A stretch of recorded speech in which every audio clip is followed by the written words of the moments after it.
Welcome back to my channel. This is Sarthi Gopalakrishnan. അപ്പോൾ ഇന്നത്തെ topic is all about e-commerce technical SEO.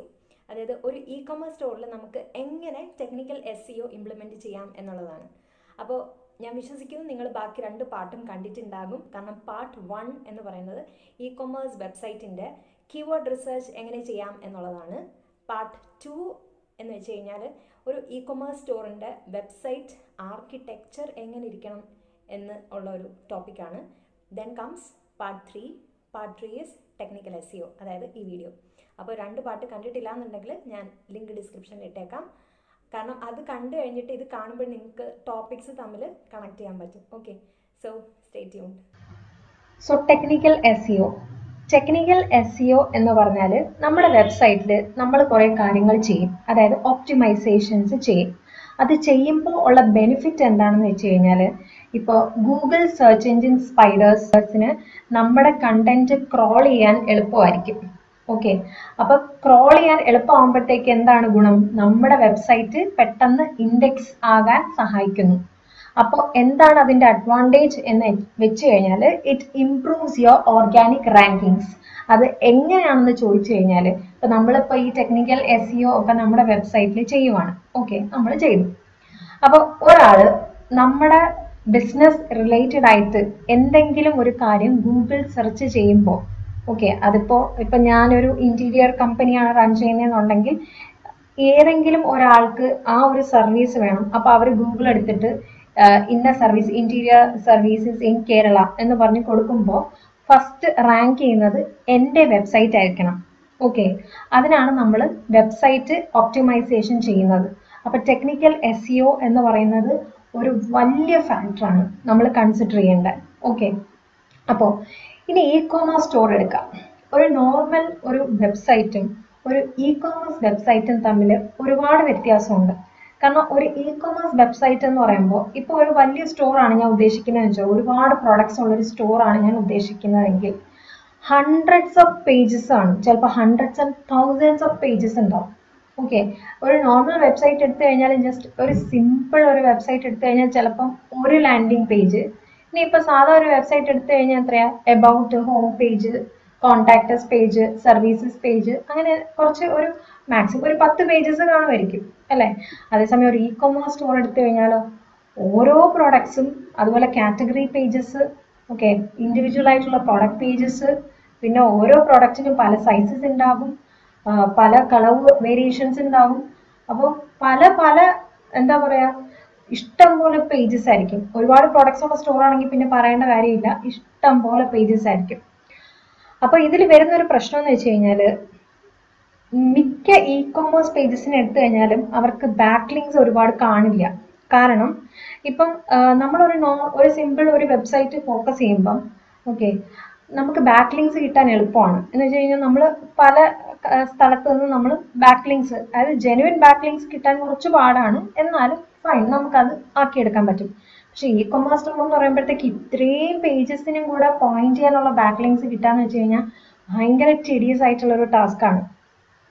Okay, അതായത് main പേജിൽ നമുക്ക് ചിലപ്പോൾ കുറേ ബാക്ക് ലിങ്ക്സ് കിട്ടുമായിരിക്കും. പക്ഷേ ഇങ്ങനെ എല്ലാ പ്രോഡക്റ്റ് പേജസിലും കറക്റ്റായിട്ട് ഇത്ര ബാക്ക് ലിങ്ക്സ് കിട്ടാന്നൊക്കെ പറഞ്ഞു കഴിഞ്ഞാൽ ഭയങ്കര പ്രയാസമാണ്. ഓക്കെ, അപ്പം ഈ ഗൂഗിൾ ഫസ്റ്റ് പേജിൽ നമ്മുടെ ഇ-കൊമേഴ്സ് സ്റ്റോർ വരണമെന്നുണ്ടെങ്കിൽ ടെക്നിക്കൽ SEO പെർഫെക്റ്റ് ആയിട്ട് ചെയ്യണം. ഇപ്പോൾ ഫോർ എക്സാമ്പിൾ, ഇപ്പം രണ്ട് കോമ്പറ്റീറ്റേഴ്സ് നിൽക്കുവാണ്. ഒരാൾ ഗൂഗിൾ റാങ്ക് 1ലും ഒരാൾ ഗൂഗിൾ റാങ്ക് 4ലും. അപ്പോൾ ഈ രണ്ട് പേരെ എടുത്ത് നോക്കുമ്പോൾ തന്നെ നമുക്ക് ഈ കോമ്പറ്റീറ്റേഴ്സിനെ എടുത്ത് നോക്കുമ്പോൾ തന്നെ മനസ്സിലാവും ടെക്നിക്കൽ SEO ഏറ്റവും നന്നായിട്ട് ചെയ്തിട്ടുള്ള ആളായിരിക്കും ഏറ്റവും മുമ്പിലെത്തിയത്. അപ്പോൾ അത്രയ്ക്ക് ഇമ്പോർട്ടൻസ് ഈ ഒരു ടെക്നിക്കൽ SEOയ്ക്ക് ഉണ്ട്.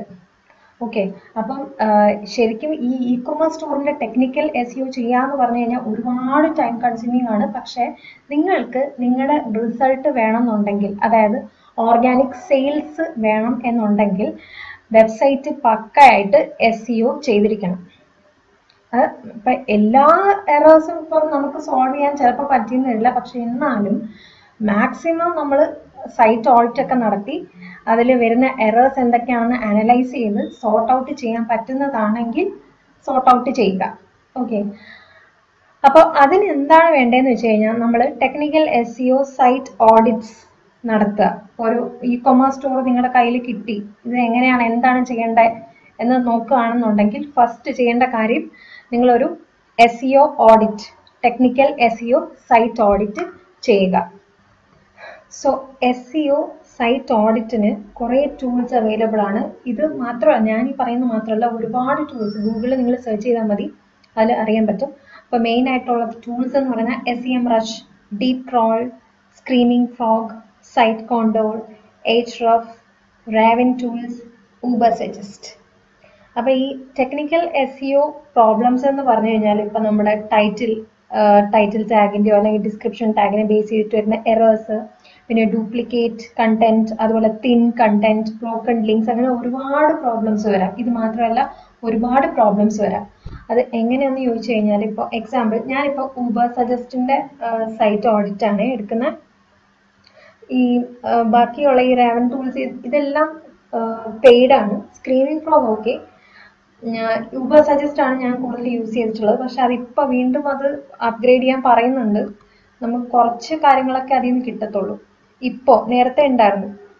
അപ്പോൾ എക്സാമ്പിൾ എടുക്കുമ്പോൾ ഇപ്പോൾ ഇതൊരു trendforia.com, ഇതൊരു ഇ-കൊമേഴ്സ് സൈറ്റ് ആണ്. ഇത് ഞാൻ എൻ്റർ ചെയ്ത് കൊടുത്തിട്ട് സെർച്ച് കൊടുത്തു SEO ഓഡിറ്റ്.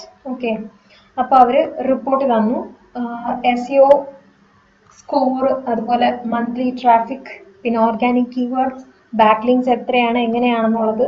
പിന്നെ അവർ പറയുന്നുണ്ട് ബ്രോക്കൺ ലിങ്ക്സ് ഒന്നും ഇല്ല, ഇഷ്യൂസ് ഉണ്ട്, പിന്നെ റീഡയറക്ട്സ് ഒരെണ്ണമുണ്ട്, healthy pages 32 proper healthy pages ഉണ്ട്, പിന്നെ ക്രിട്ടിക്കൽ എറേഴ്സ് 182 ക്രിട്ടിക്കൽ എറേഴ്സ് ഉണ്ട്, വാർണിംഗ്സ് ഉണ്ട്.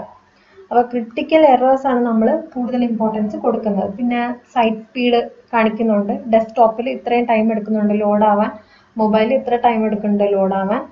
പിന്നെ മെയിൻ ആയിട്ടുള്ള SEO ഇഷ്യൂസ്, അപ്പോൾ അത് നമുക്ക് നോക്കാം. അതായത് 110 pages have low word count, പിന്നെ 2 pages with duplicate meta descriptions, 70 pages with duplicate title tags. അതുപോലെ see all ഇഷ്യൂസ് കൊടുക്കുമ്പോൾ കുറേ ഇഷ്യൂസ് നമുക്ക് കിട്ടും. പിന്നെ 1 പേജസ് വിത്തൗട്ട് ഹെഡിങ്, പിന്നെ 103 pages with no meta description. Okay, ഇതൊരു ഇ-കൊമേഴ്സ് സ്റ്റോറാണ്. ക്രിട്ടിക്കൽ എറേഴ്സ് കാണിക്കുന്നുണ്ട്. ഇനി നമുക്ക് ഓരോ പ്രോബ്ലംസ് ഐഡൻറ്റിഫൈ ചെയ്യുന്നത് എങ്ങനെയാണെന്ന് നോക്കാം. ഓക്കെ, ഇതിപ്പോൾ ഞാൻ എക്സാമ്പിൾ ആയിട്ട് Ubersuggest എടുത്തതാണ്. വേറെ ഒരുപാട് ടൂൾസ് അവൈലബിൾ ആണ്, അത് ഫ്രീ ടൂൾസ് അവൈലബിൾ ആണ്. ഓക്കെ, അപ്പോൾ ഫസ്റ്റ് വൺ, നമുക്ക് എങ്ങനെ ഈ ടെക്നിക്കൽ SEO ഇഷ്യൂസ് നമുക്ക് എങ്ങനെ സോൾവ് ചെയ്യാം അല്ലെങ്കിൽ ഫിക്സ് ചെയ്യാം എന്നുള്ളതാണ്. അപ്പോൾ first problem, too many pages. Okay, ഈ ടു മെനി പേജസ് എന്ന് പറയുമ്പോൾ ഒരു നോർമൽ വെബ്സൈറ്റ് പോലെയല്ല ഒരു ഇ-കൊമേഴ്സ് വെബ്സൈറ്റ്. ഞാൻ നേരത്തെ പറഞ്ഞതുപോലെ തന്നെ hundreds and thousands of pages ഉണ്ട്. അപ്പോൾ ഒരുപാട് പ്രൊഡക്ട്സ് ഉള്ള പേജസ്, അതിനനുസരിച്ചിട്ടുള്ള അത്രയും പേജസ് ഉണ്ടാവും. അപ്പോൾ ഏറ്റവും കൂടുതൽ പേജസ് ഉള്ളപ്പോൾ നിങ്ങൾക്ക് എന്താ സംഭവിക്കുന്നത് വെച്ചാൽ യുണീക്ക് ആയിട്ടുള്ള കണ്ടന്റ് എഴുതാൻ പറ്റില്ല. അപ്പോൾ ഒരു പ്രോഡക്റ്റിൻ്റെ തന്നെ പല സൈസ്, പല വേരിയേഷൻസിലുള്ള കാര്യങ്ങളുണ്ടാവും. അപ്പോൾ എല്ലാത്തിനും നിങ്ങൾക്ക് യുണീക്ക് ആയിട്ടുള്ള കണ്ടന്റ് എഴുതാൻ ചിലപ്പോൾ പറ്റിയെന്ന് വരത്തില്ല. അപ്പോൾ ഒരേ കണ്ടന്റ് ഇങ്ങനെ റിപ്പീറ്റ് അടിക്കുമ്പോൾ പല പേജസിൽ റിപ്പീറ്റ് ആകുമ്പോഴത്തേക്കും അവിടെ തീർച്ചയായും ഡ്യൂപ്ലിക്കേറ്റ് കണ്ടന്റ് ഇഷ്യൂസ് ഉണ്ടാവും. അതായത് ഇപ്പോൾ ഒരുപാട് പേജസ് ഉള്ളപ്പോൾ ഓക്കെ, ചെറിയൊരു വേരിയേഷൻ മതി. ഇപ്പോൾ എക്സാമ്പിൾ എടുക്കുകയാണെങ്കിൽ ഒരു ഷൂസ് എടുക്കുക. ഓക്കെ, ഒരു റണ്ണിങ് ഷൂസ് എടുക്കുകയാണ്. അപ്പോൾ അതിൻ്റെ തന്നെ പല ഡിഫറെൻറ്റ് സൈസസ് ഉണ്ടാവും. അപ്പോൾ ഈ പല ഡിഫറെൻറ്റ് സൈസസിലുള്ള ഓരോ ഷൂവിൻ്റെ പേജിലും സെയിം ഡിസ്ക്രിപ്ഷൻ തന്നെ ആയിരിക്കും, സെയിം കണ്ടന്റ് തന്നെയായിരിക്കും കൊടുക്കുന്നത്. കാരണം ഷൂ എല്ലാം സെയിം തന്നെയാണല്ലോ, സൈസിൻ്റെ വ്യത്യാസം മാത്രമല്ലേ ഉള്ളൂ. അപ്പോൾ കണ്ടന്റ് എഴുതുമ്പോഴത്തേക്ക് സെയിം തന്നെയാണ്. അപ്പോൾ ഇത് ഈ ഓരോ സൈസിലുള്ള ഷൂയ്ക്കും അതിൻ്റെതായ യുണീക്ക് URL ആയിരിക്കും. അപ്പോൾ അത് ചെക്ക് ചെയ്യുമ്പോഴത്തേക്ക് ഈ URL-ലും സെയിം കണ്ടന്റ്, ഈ URL-ലും സെയിം കണ്ടന്റ്. അപ്പോൾ ടോട്ടൽ പേജ് കൗണ്ട് കൂടുകയും ചെയ്യും. ഡ്യൂപ്ലിക്കേറ്റ് കണ്ടന്റ് ഇഷ്യൂസ് ഉണ്ടാകാനുള്ള സാധ്യതയും കൂടുതലായിരിക്കും. അപ്പോൾ അതിനെ നമുക്ക് എങ്ങനെ ഫിക്സ് ചെയ്യാം എന്നുള്ളതെന്ന് വെച്ച് കഴിഞ്ഞാൽ, ആദ്യം ഉള്ളൊരു റെമഡി എന്ന് വെച്ച് കഴിഞ്ഞാൽ, ഒന്നെങ്കിൽ ചില പേജസ്, അതായത് ഇപ്പോൾ നിങ്ങൾക്ക് എത്രത്തോളം ആക്സെപ്റ്റബിൾ ആണെന്ന് എനിക്കറിയില്ല, നമ്മുടെ ഒരുപാട് വലിയ ഡിജിറ്റൽ മാർക്കറ്റേഴ്സ് പറഞ്ഞിട്ടുള്ള ഒരു ടെക്നിക്കാണ്. അതായത് ഇപ്പോൾ 80% ഓഫ് ഇ-കൊമേഴ്സ് സൈറ്റ് സെയിൽസ്, അതായത് 80% സെയിൽസ് ഒരു 20% പ്രോഡക്ട്സിൽ നിന്ന് മാത്രമേ നമുക്ക് ഇ കൊമേഴ്സ് സ്റ്റോറിൽ കിട്ടുള്ളൂ. അതായത് ഇ കൊമേഴ്സ് സ്റ്റോറിൽ ഇഷ്ടം പോലെ പ്രോഡക്ട്സ് കാണും, പക്ഷെ അതിൽ 20% പ്രോഡക്ട്സിന് മാത്രമേ ഈ ഒരു 80% സെയിൽസ് നടക്കാറുള്ളൂ. ഓക്കെ, ബാക്കിയുള്ള അത്രയും പെർസെൻറ്റേജ് എന്ന് പറയുന്നത് ഓരോ സെയിലും, അതായത് ഇപ്പോൾ ഇയർലി ബേസിസ് കമ്പയർ ചെയ്യുവാണെങ്കിൽ ആ ഇയറിൽ ഒരു സെയിലും നടന്നിട്ടുണ്ടാവില്ല ബാക്കി പ്രോഡക്ട്സ്. അപ്പോൾ ഈ ഒരു സെയിലും നടക്കാത്ത പ്രോഡക്ട്സിനെ പിന്നെ നമ്മൾ ഇരുത്തരുത്, അപ്പോഴേ ഡിലീറ്റ് ചെയ്യുക. ഓക്കെ, അപ്പോൾ 2 ഓപ്ഷൻസ് ഉണ്ട്, ഒന്ന് ഡിലീറ്റ് ഉണ്ട്, ഒന്ന് നോ ഇൻഡെക്സ് ഉണ്ട്. അപ്പോൾ ഒരു പേജ് നമ്മൾ ഡിലീറ്റ് ചെയ്യുമ്പോൾ കുറേ കാര്യങ്ങൾ നമ്മൾ ചെക്ക് ചെയ്യണം. അതായത് ഗൂഗിൾ അനാലിറ്റിക്സിൽ പോയി ആ പേജിന് ഒരുപാട് ട്രാഫിക് ഉണ്ടോ എന്ന് കൂടി ചെക്ക് ചെയ്യണം. കാരണം ഒരുപാട് ട്രാഫിക് ഉള്ള ഒരു പേജ് ആണെങ്കിൽ even though it is not bringing sales, നിങ്ങൾക്ക് അത് SEOയ്ക്ക് ഉപകരിക്കും. ഓക്കെ, അപ്പോൾ അത് ചെക്ക് ചെയ്യണം. ഇപ്പം ട്രാഫിക്കും ഒന്നും വരുന്നില്ല, സെയിലും ഒന്നും നടക്കുന്നില്ല എന്നാണെന്നുണ്ടെങ്കിൽ പിന്നെ ഒന്നും ആലോചിക്കേണ്ട കാര്യമില്ല, ഡിലീറ്റ് ചെയ്യുക. പിന്നെ നിങ്ങൾക്ക് ചെയ്യാനുള്ള ഒരു ഓപ്ഷൻ എന്ന് വെച്ച് കഴിഞ്ഞാൽ നോ ഇൻഡെക്സ് ഓപ്ഷൻ കൊടുക്കുക എന്നുള്ളതാണ്. അപ്പം എന്താണ് ഈ നോ ഇൻഡെക്സ് ഓപ്ഷൻ? അപ്പം നോ ഇൻഡെക്സ് എന്ന് പറഞ്ഞു കഴിഞ്ഞാൽ നമ്മൾ സെർച്ച് എഞ്ചിനെ മനസ്സിലാക്കി കൊടുക്കുവാണ് നമ്മുടെ വെബ്സൈറ്റിലുള്ള ഈ ഒരു പർട്ടിക്കുലർ പേജിനെ നിങ്ങൾ കണക്കിലെടുക്കരുത്. അതായത് സ്പൈഡർ സ്ക്രോളിംഗ് ഉണ്ടല്ലോ, അത് നിങ്ങൾ ശ്രദ്ധിക്കരുത്.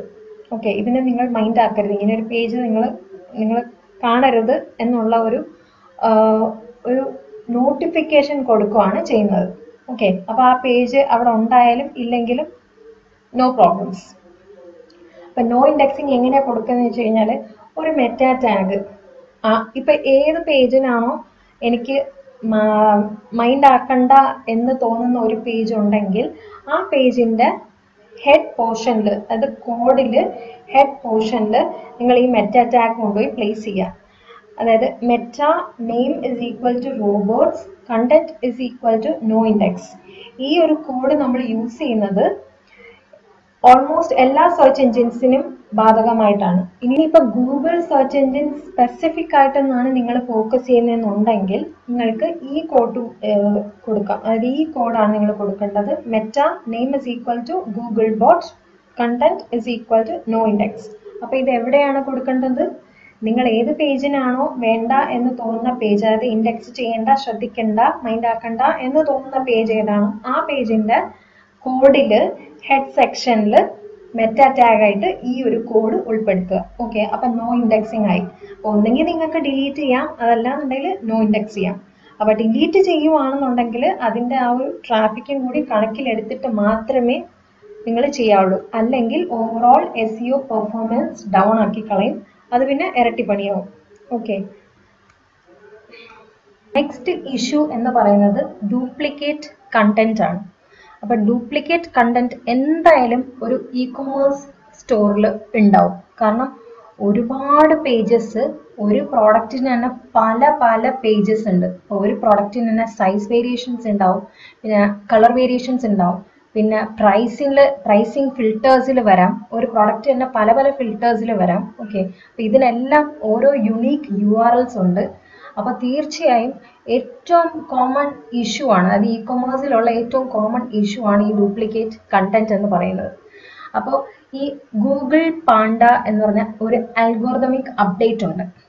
അത് മെയിൻലി അത് ഫോക്കസ് ചെയ്യുന്ന ഈ കണ്ടന്റിനെയാണ്. അതായത് ഡ്യൂപ്ലിക്കേറ്റ് കണ്ടന്റ്, തിൻ കണ്ടന്റ്, അതൊക്കെ കണ്ടുപിടിക്കുന്നതാണ്. അത് എന്താന്ന് വെച്ച് കഴിഞ്ഞാൽ ലോ ക്വാളിറ്റി കണ്ടന്റ് ഉള്ള സൈറ്റുകളെ അത് പിടിക്കും, എന്നിട്ട് അതിൻ്റെ SEO സ്കോർ ഡൗൺ ആക്കും. അപ്പോൾ ഈ അൽഗോറിതമിക് അപ്ഡേറ്റ് കാരണം ഒരുപാട് സൈറ്റുകളെ അത് എഫക്റ്റ് ചെയ്തിട്ടുണ്ട്. അത് content quality, duplicate content issues എല്ലാം അത് കണ്ടുപിടിക്കും. അതിനനുസരിച്ച് അവരുടെ SEO സ്കോറും ഡൗൺ ആവും.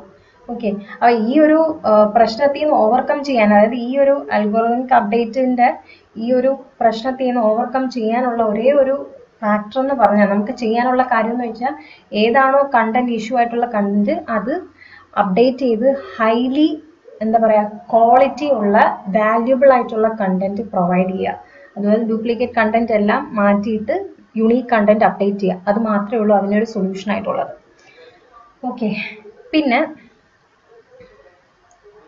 ഇത് എന്തുകൊണ്ട് ഇത് സംഭവിക്കുമെന്ന് വെച്ച് കഴിഞ്ഞാൽ, അതായത് ഈ ഡ്യൂപ്ലിക്കേറ്റ് കണ്ടന്റ് എന്തുകൊണ്ട് സംഭവിക്കൂ എന്നുള്ളത് 3 റീസൺസ് ഉണ്ട്. ഫസ്റ്റ് വൺ എന്ന് വെച്ച് കഴിഞ്ഞാൽ നമ്മുടെ ഒരു ഇ കൊമേഴ്സ് സ്റ്റോർ എടുത്തു കഴിഞ്ഞാൽ ഓരോ product page, category page, filters, പിന്നെ സൈസ് വേരിയേഷൻസ്, ഇവിടെ എല്ലാം ഓരോ യുണീക്ക് URLs ആണ് ജനറേറ്റ് ചെയ്യുന്നത്. ഇപ്പൊ എക്സാമ്പിൾ പറയുവാണെങ്കിൽ, സപ്പോസ് എനിക്കിപ്പോൾ അക്വ കളറിലുള്ള ഒരു കുർത്താണ് വേണ്ടത്. ഇതെല്ലാം ഫിൽറ്റേഴ്സ് ആണ്. അപ്പം ഞാൻ അക്വ ക്ലിക്ക് ചെയ്തു. അക്വ ക്ലിക്ക് ചെയ്യുമ്പോഴത്തേക്കും എനിക്കൊരു പ്രോഡക്റ്റ്, അതായത് ഞാൻ ഉദ്ദേശിക്കുന്ന കളറിലൊരു പ്രോഡക്റ്റ് വന്നു. ഓക്കെ, അപ്പം ഇതിൻ്റെ ലിങ്ക് നമുക്ക് നോക്കാം. അതായത് URL, ഈ പർട്ടിക്കുലർ പ്രോഡക്റ്റിൻ്റെ യുണീക്ക് URL. അപ്പോൾ ഇതാണ് ഇതിൻ്റെ യുണീക്ക് URL എന്ന് പറയുന്നത്. കളക്ഷൻസിൽ, സ്റ്റൈലിഷ് കുർത്തീസിൽ, അതിൻ്റെ അടിയിൽ പ്രോഡക്ട്സ്, അതിൽ വരുന്നതാണ് ഈ പർട്ടിക്കുലർ കുർത്തി. ഓക്കെ, അപ്പോൾ ഇതാണ് ഇതിൻ്റെ യുണീക്ക് URL. ഇനി ഞാൻ മറ്റൊരു ഫിൽറ്റർ ആഡ് ചെയ്യുവാണ്, കുർത്ത ആഡ് ചെയ്യുവാണ്. അത് കാറ്റഗറി കുർത്ത തന്നെ വരുന്നു. അപ്പം വീണ്ടും ഒരു യുണീക്ക് URL ആണ് വന്നിരിക്കുന്നത്. അപ്പോൾ അതിൻ്റെ പ്രോഡക്റ്റും ഇത് തന്നെയാണ്. ഓക്കെ, ഇനിയിപ്പം ഞാൻ ഇവിടെ വേറൊരു ഫിൽറ്റർ എടുപ്പുണ്ട്, casual wear, daily wear, ethnic wear, അങ്ങനെ. അപ്പം ഞാൻ കാഷ്വൽ വെയർ കൊടുക്കുവാണ്. അപ്പം വീണ്ടും അടുത്തൊരു യുണീക്ക് URL വരുന്നുണ്ട്. അതും ചെന്നെത്തുന്നത് ഈ ഒരു പർട്ടിക്കുലർ പ്രോഡക്റ്റ് തന്നെയാണ്. ഓക്കെ, അപ്പോൾ ഒരുപാട് യുണീക്ക് URLs ചെന്നെത്തുന്നത് ഈ സെയിം കണ്ടന്റ് തന്നെയാണ്. അപ്പോൾ ഇതൊരു റീസൺ ആവാം ഈ ഡ്യൂപ്ലിക്കേറ്റ് കണ്ടന്റിന്. പിന്നെ വേറൊരു കാര്യം എന്ന് വെച്ച് കഴിഞ്ഞാൽ ഡിഫറെൻറ്റ് സൈസ്, അതും ഒരു യുണീക്ക് URLs ആയിട്ട് വരും. എക്സാമ്പിൾ, ഇപ്പം ഇതാണ് എൻ്റെ കുർത്തിയുടെ page, main product page. Okay, ഇതാണ് ശരിക്കും യുണീക്ക് കണ്ടന്റ് വരേണ്ട പേജ്, അതായത് ഈ പർട്ടിക്കുലർ പ്രോഡക്റ്റിൻ്റെ. അപ്പം ഇത് കണ്ടോ, ബ്ലൂ 014240. Okay, blue. ഇനി ഞാൻ സ്മോൾ എടുക്കുവാണ്, കോഡ് മാറിയതുണ്ടോ, 1001. അപ്പോൾ സൈസ് വേരിയേഷൻസ്, ഒരേ പ്രോഡക്റ്റിൽ തന്നെ സൈസ് വേരിയേഷൻ വരുമ്പോഴും യുണീക്ക് URLs ആണ് ജനറേറ്റ് ചെയ്യുന്നത്. അപ്പോൾ ഓരോ യുണീക്ക് URLs ജനറേറ്റ് ചെയ്യുന്നുണ്ട്, പക്ഷെ കണ്ടന്റ് എല്ലാം സെയിം തന്നെയാണ്. സെയിം പ്രോഡക്റ്റ്, സെയിം ഇത് കണ്ടന്റ്. ഓക്കെ, അപ്പോൾ ഇതൊക്കെയാണ് ഈ ഡ്യൂപ്ലിക്കേറ്റ് കണ്ടന്റ് ഒരു ഇ കൊമേഴ്സ് സ്റ്റോറിൽ വരാനുള്ള മെയിൻ റീസൺസ്. പിന്നെയുള്ള റീസൺ എന്ന് വെച്ച് കഴിഞ്ഞാൽ ബോയിലർ പ്ലേറ്റ് കണ്ടന്റ്. ഈ ബോയിലർ പ്ലേറ്റ് കണ്ടന്റ് എന്ന് വെച്ച് കഴിഞ്ഞാൽ ഒരു ചെറിയൊരു പാരഗ്രാഫ് നിർബന്ധമായിട്ടും നമ്മൾ മിക്ക ഇ കൊമേഴ്സ് സ്റ്റോറിന്റെ പേജസിലും പ്രോഡക്റ്റ് പേജസിലും ഒരു പർട്ടിക്കുലർ പാരഗ്രാഫ് നമ്മൾ ബോയിലർ പ്ലേറ്റ് കണ്ടന്റ് ആയിട്ട് യൂസ് ചെയ്യുന്നുണ്ട്. കുറച്ച് വാചകങ്ങൾ, ഇപ്പം ചില best affordable price at best prices, dog food at best prices, മിക്ക പേജസിലും നമ്മൾ അല്ലെങ്കിൽ കുറച്ച് വരികളും കൂടെ ചേർത്തൊരു ചെറിയൊരു കുഞ്ഞൊരു 2-3 വരികൾ ചേർത്തൊരു പാരഗ്രാഫ് നമ്മൾ മിക്കയിടത്തും യൂസ് ചെയ്യുന്നുണ്ട്. അതായത് ഒരേ കണ്ടന്റ് മിക്കയിടത്തും യൂസ് ചെയ്യുന്നുണ്ട്, മൾട്ടിപ്പിൾ പേജസ്. അതിനാണ് നമ്മൾ ബോയിലർ പ്ലേറ്റ് കണ്ടന്റ് എന്ന് പറയുന്നത്. അതായത് ഒരു സ്റ്റാൻഡേർഡ് കണ്ടന്റ്. അതിന് നമുക്ക് എന്താ പറയുക, ഒരു സ്നിപ്പറ്റ് ഓഫ് ടെക്സ്റ്റ് എന്നൊക്കെ പറയാൻ പറ്റും. ഒരേ ഇ കൊമേഴ്സ് സ്റ്റോറിൽ തന്നെ മൾട്ടിപ്പിൾ പേജസിൽ ഇത് റിപ്പീറ്റ് അടിച്ചുകൊണ്ടേ ഇരിക്കുന്നുണ്ട്. പക്ഷെ നോർമലി അങ്ങനെ വന്നു കഴിഞ്ഞാൽ പ്രശ്നമൊന്നുമില്ല.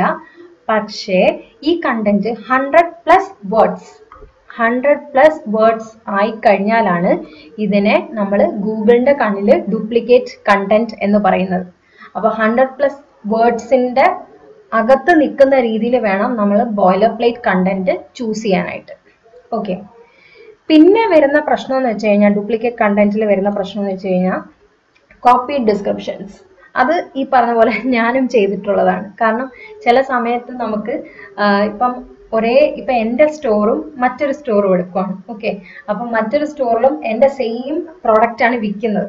അപ്പോൾ അവരുടെ ഡിസ്ക്രിപ്ഷനും കാര്യങ്ങളൊക്കെ നമ്മൾ കാണുമ്പോൾ, അങ്ങനെ ചെയ്യാൻ പാടില്ല. അങ്ങനെ കാണുമ്പോൾ എളുപ്പത്തിന് വേണ്ടി നമ്മൾ കോപ്പി പേസ്റ്റ് അടിക്കാറുണ്ട്. ഒരിക്കലും അങ്ങനെ ചെയ്യരുത്. അത് നമ്മുടെ SEO സ്കോറിനെ നല്ല രീതിയിൽ എഫക്ട് ചെയ്യും. അതായത് ഒരു ഫോം ഓഫ് ഡ്യൂപ്ലിക്കേറ്റ് കണ്ടന്റ് തന്നെയാണ്. അതായത് 2 ഡിഫറെന്റ് ഇ കൊമേഴ്സ് സ്റ്റോറിൽ പ്രോഡക്റ്റ് പേജസിലോ എവിടെയായാലും സെയിം കണ്ടന്റ് വരാൻ പാടില്ല. ഓക്കെ, ഇതൊക്കെയാണ് മോസ്റ്റ് കോമൺ റീസൺസ് ഡ്യൂപ്ലിക്കേറ്റ് കണ്ടന്റിന്റെ. ഇനി എങ്ങനെ നമുക്ക് ഇത് ഫിക്സ് ചെയ്യാം എന്നുള്ളതാണ്. നേരത്തെ പറഞ്ഞ പോലെ തന്നെയാണ്, ട്രാഫിക് ഒട്ടും ഇല്ലാത്ത പേജസ് ഒക്കെ ആണെങ്കിൽ ഈ യുണീക്ക് URLs കൊടുക്കുന്ന ഒരുപാട് URLs ഉണ്ടാവുമല്ലോ, അതായത് ഒരുപാട് പേജസ് ഉണ്ടാവുമല്ലോ. അപ്പൊ ട്രാഫിക് ഒട്ടും ഇല്ലാത്ത പേജസ് നോക്കി വെക്കുക. എന്നിട്ട് അതിനെല്ലാം, അതായത് ഈ ഫിൽറ്റേഴ്സിന്റെ ആ ഭാഗത്ത് കിടക്കുന്ന URLs എല്ലാം നമുക്ക് നോ ഇൻഡെക്സ് ചെയ്യാം. ഓക്കെ, നോ ഇൻഡെക്സ് ചെയ്യുമ്പോഴത്തേക്ക് ഈ ഡ്യൂപ്ലിക്കേറ്റ് കണ്ടന്റ് ഇഷ്യൂസ് മാറും. ഇനി നമ്മൾ നോ ഇൻഡെക്സ്, കുറെ പേജ് നോ ഇൻഡെക്സ് ഒക്കെ നമ്മൾ ചെയ്തു വെച്ചു. പിന്നെ അടുത്ത നമുക്ക് ചെയ്യാൻ പറ്റുന്ന ഓപ്ഷൻ എന്ന് പറയുന്നത് കനോണിക്കൽ ടാഗ് ആണ്.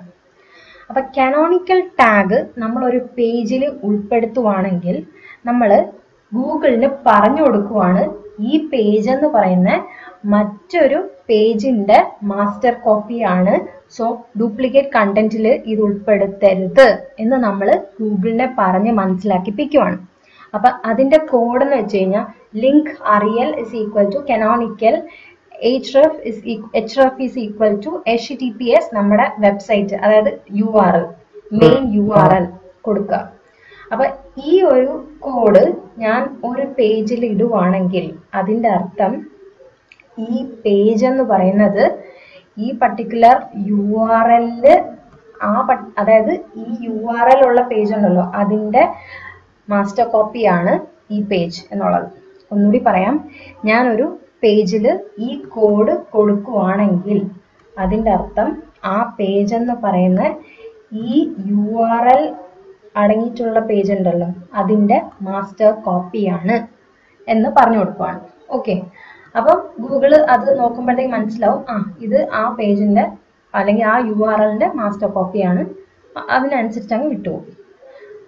അപ്പം ബാക്കി ഇനി ചെയ്യാനുള്ളതെന്ന് വെച്ച് കഴിഞ്ഞാൽ ബാക്കിയുള്ള എല്ലാ പേജസിലും നമ്മൾ ഏറ്റവും നല്ല ഹൈ ക്വാളിറ്റി അടങ്ങിയിട്ടുള്ള കണ്ടന്റ് കഷ്ടപ്പെട്ടിട്ടാണെങ്കിലും എഴുതിയേ പറ്റുള്ളൂ, വേറെ ഒരു മാർഗവും ഇല്ല. അതായത് എല്ലാ ഈ നോ ഇൻഡെക്സ് ചെയ്ത് കഴിഞ്ഞിട്ടുള്ള പേജ്, അതായത് canonical link, canonical URLs set ചെയ്തിട്ടുള്ള പേജസ്, ഇത് രണ്ടും ചെയ്ത് കഴിഞ്ഞിട്ട് ബാക്കിയുള്ള പേജസിൽ യുണീക്ക് കണ്ടന്റ് ഉൾപ്പെടുത്തുക. അതാണ് അടുത്ത സൊല്യൂഷൻ ആയിട്ടുള്ളത്. അപ്പൊ നിങ്ങൾക്ക് അത്രയും മനസ്സിലായിട്ടുണ്ടല്ലോ. സോ അടുത്ത ഇഷ്യൂ എന്ന് പറയുന്നത് തിൻ കണ്ടന്റ് ആണ്. അപ്പൊ തിൻ കണ്ടന്റ് എന്ന് പറഞ്ഞ പ്രോബ്ലം എന്താ വെച്ചാൽ വളരെ കുറച്ച് കണ്ടന്റ് അല്ലെങ്കിൽ ഉള്ള കണ്ടന്റ് യൂസറിന് യാതൊരു വാല്യൂം പ്രൊവൈഡ് ചെയ്യുന്നില്ല. അങ്ങനെയുള്ള കണ്ടന്റിനെയാണ് നമ്മൾ തിൻ കണ്ടന്റ് എന്ന് പറയുന്നത്. അപ്പൊ ഇത് മിക്ക ഇ-കൊമേഴ്സ് വെബ്സൈറ്റുകളിലും ഉള്ള ഒരു ടെക്നിക്കൽ ഇഷ്യൂ ആണ്. അപ്പൊ ഇപ്പൊ നമ്മൾ ഡ്യൂപ്ലിക്കേറ്റ് കണ്ടന്റ് ഇഷ്യൂസ് സോൾവ് ചെയ്ത് കഴിഞ്ഞാൽ അടുത്ത നമ്മൾ ചെക്ക് ചെയ്യേണ്ടത് ഈ തിൻ കണ്ടന്റിനെയാണ്. ഇനി എന്തുകൊണ്ട് തിൻ കണ്ടന്റ് ഉണ്ടാകുന്നു? ഫോർ എക്സാമ്പിൾ ഇപ്പൊ ഇ-കൊമേഴ്സ് സ്റ്റോർ എടുക്കുവാണെങ്കിൽ ഇപ്പൊ ഒരു റണ്ണിങ് ഷൂവിനെ കുറിച്ച് നമ്മൾ യൂണീക്ക് ആയിട്ട് കുറെ, അതൊരു 1000+ വേർഡ്സിന് ഇപ്പൊ ഒരു കണ്ടന്റ് എഴുതിയെന്ന് വെച്ചോ. ഓക്കെ, അതുപോലെ 25 റണ്ണിങ് ഷൂസ് ഉണ്ടാവും ആ സൈറ്റിൽ. അപ്പൊ നമ്മൾ എന്താ ചെയ്യുക, എല്ലാം കുറച്ച് എഴുതി അങ്ങ് തീർക്കും. ഓക്കെ, അതായത് അവിടെ ഡ്യൂപ്ലിക്കേറ്റ് കണ്ടന്റും വരുന്നുണ്ട്, ലിറ്റിൽ കണ്ടന്റും വരുന്നുണ്ട്. അതായത് ഒരു ഷൂവിന് നമ്മൾ ഒരു റണ്ണിങ് ഷൂവിന് നമ്മൾ യൂണീക്ക് ആയിട്ടുള്ള ഒരു കണ്ടന്റ് എഴുതി. അതേ ഷൂ തന്നെ പല 25 ടൈപ്സ് ഉണ്ട് റണ്ണിങ് ഷൂസ്. അപ്പൊ ഇതിനെല്ലാം യുണീക്ക് കണ്ടന്റ് തന്നെ എഴുതണം. അവിടെ തിൻ കണ്ടന്റ് ആവുമ്പോഴത്തേക്കും SEO സ്കോർ വീണ്ടും അതിനെ എഫക്ട് ചെയ്യുന്നുണ്ട്. അപ്പൊ എങ്ങനെ നമുക്കിത് ഫിക്സ് ചെയ്യാം എന്നുള്ളതാണ്. അപ്പൊ നോർമലി അറ്റ്ലീസ്റ്റ് 500 വേർഡ്സ്, അതായത് പ്രിഫറബിൾ ആയിട്ട് 1000+ വേർഡ്സ് ആണ് നമ്മൾ പ്രിഫർ ചെയ്യുന്നത്. പക്ഷെ അറ്റ്ലീസ്റ്റ് 500 വേർഡ്സ് എങ്കിലും അവിടെ കാണണം. അതായത് മെയിൻ ആയിട്ടുള്ള നമ്മുടെ കാറ്റഗറി പേജസിലും നമ്മുടെ പ്രൊഡക്റ്റ് പേജസിലും. ഇനി ഇത് എങ്ങനെ ഫിക്സ് ചെയ്യാം എന്ന് വെച്ച് കഴിഞ്ഞാൽ നമുക്കറിയാം തിൻ കണ്ടന്റ് ഐഡന്റിഫൈ ചെയ്യണം. അപ്പൊ അതിനു വേണ്ടി കുറേ ടൂൾസ് ഉണ്ട്. അതിൽ ഒരെണ്ണമാണ് റാവൻ ടൂള്. ആക്ച്വലി അത് പെയ്ഡ് ടൂള് തന്നെയാണ്. അപ്പൊ റാവൻ ടൂള് നമ്മൾ യൂസ് ചെയ്യുമ്പം അവർ ചെക്ക് ചെയ്യും, അതായത് 250 വേർഡ്സിലും കുറവുള്ള, വേർഡ് കൗണ്ട് കുറവുള്ള പേജസ് എല്ലാം തിൻ കണ്ടന്റ് തന്നെയാണ്. അപ്പൊ അതെല്ലാം ഐഡന്റിഫൈ ചെയ്യും. അപ്പം ഇത് റാവൻ ടൂൾ മാത്രമല്ല, വേറെ ഒരുപാട് ടൂൾസ് അവൈലബിൾ ആണ്. നിങ്ങൾ ഗൂഗിളിൽ ജസ്റ്റ് ഒന്ന് തിൻ കണ്ടന്റ് ചെക്ക് ചെയ്യുന്ന ടൂൾസ് സെർച്ച് ചെയ്താൽ മതി, നിങ്ങൾക്ക് ഇഷ്ടംപോലെ കിട്ടും. അപ്പോൾ അല്ലെങ്കിൽ നിങ്ങൾ തന്നെ ചെക്ക് ചെയ്ത് നോക്കുക, വേർഡ് കൗണ്ട് ചെക്ക് ചെയ്യാൻ നോക്കുക, എഴുതിയിട്ടിരിക്കുന്ന കണ്ടന്റ് ചെക്ക് ചെയ്ത് നോക്കുക. അപ്പം നിങ്ങൾക്ക് ഒരു ഐഡിയ കിട്ടും. എന്നിട്ട് ഈ 250 വേർഡ് കൗണ്ട് ഉള്ള പേജസിനെ സോർട്ട് ഔട്ട് ചെയ്തിട്ട് അത് മാറ്റിയിട്ട് ഹൈ ക്വാളിറ്റി, യുണീക്ക്, അതുപോലെ മോർ ദാൻ 250 വേർഡ് കൗണ്ട് ഉള്ള കണ്ടന്റ് ആക്കി മാറ്റുക, അതായത് ഹൈ ക്വാളിറ്റി യൂണിക് കണ്ടന്റ് ആക്കി മാറ്റുക. ഇനി നമ്മൾ എക്സാമ്പിൾ പറയാണ്. ഇപ്പോൾ ഈ ഒരു പേജ് എടുക്കുവാണെങ്കിൽ ഇതൊരു പ്രോഡക്റ്റ് പേജ് ആണ്. ആക്ച്വലി ഇതൊരു ബാഡ് എക്സാമ്പിൾ ആണ്. എന്ന് വെച്ച് കഴിഞ്ഞാൽ ഈ ഒരു കുർത്ത അവർ എഴുതിയിട്ടുണ്ട്, അത് ജസ്റ്റ് അതിൻ്റെ മെയിൻ ഹെഡിങ്ങും ഇത്രയേ ഉള്ളൂ.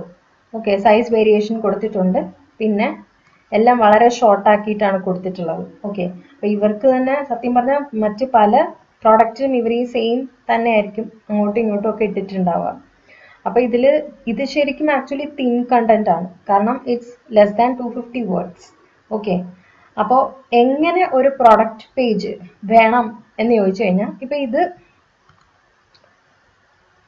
ഫസ്റ്റ് നമുക്ക് വേണ്ടത് പ്രോഡക്റ്റ് നെയിം. ഓക്കെ, അപ്പോൾ പ്രോഡക്റ്റ് നെയിം കൊടുക്കുക. പിന്നെ എന്താണ് വേണ്ടത്? പ്രോഡക്റ്റ് ഡിസ്ക്രിപ്ഷൻ, അതായത് 50 to 100 വേർഡ് കൗണ്ട് ഉള്ള ഒരു ഇൻട്രോ വേണം നമ്മൾ കൊടുക്കാനായിട്ട്. പ്രോഡക്റ്റ് ഡിസ്ക്രിപ്ഷൻ എന്ന് പറയുമ്പോൾ ഈ ഒരു ഭാഗമായിട്ട് വരും പ്രോഡക്റ്റ് ഡിസ്ക്രിപ്ഷൻ.